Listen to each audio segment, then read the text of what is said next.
స్వామి నా చేయి చూసి జాతకం చెప్పండి స్వామి. ఏమైంది స్వామి? కళ్ళ జోడేసుకోలేదు కదా కనబల్ల. ఇంకేదో అనుకుని పోయిపోయినాను కదరా. ముగ్గురు కొడుకులు, నలుగురు కూతుర్లు, 5 భార్యలు. 5 మందా? ఈ విషయం నా భార్యలకే తెలీదు, నీకే తెలిసిపోయింది స్వామి. రేఖ రాసి మరి చూపిస్తున్నదా మూర్ఖ. బతుకంతా బాగానే ఉంటది కానీ సావు మాత్రం కుక్క సావు చేస్తావు. దేనికి స్వామి? అమ్మా నాయన్ని అనాథాశ్రమంలో వదిలేస్తుంటావు కదా. అవును స్వామి, నచ్చబెడతా ఉన్నారు, దానికైనా తరివేనా? 5 మంది పిల్లలు మాత్రం నచ్చబెట్టలే. ఏ ఈ క్షణం అమ్మా నాయన్ని తీసుకొచ్చి ఆనందంగా చూసుకున్నావంటే బాగుపడతావు, లేదంటే సర్వనాశనం అయిపోతావు.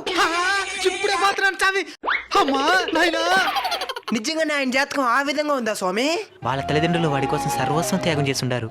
ఒక్క అబద్ధం వల్ల వాళ్ళకి మంచి జరుగుతుందంటే చెప్పడంలో తప్పులేదు కదా. తల్లిదండ్రులను సేవిస్తే తన బతుకు కూడా బంగారుమయమవుతుంది.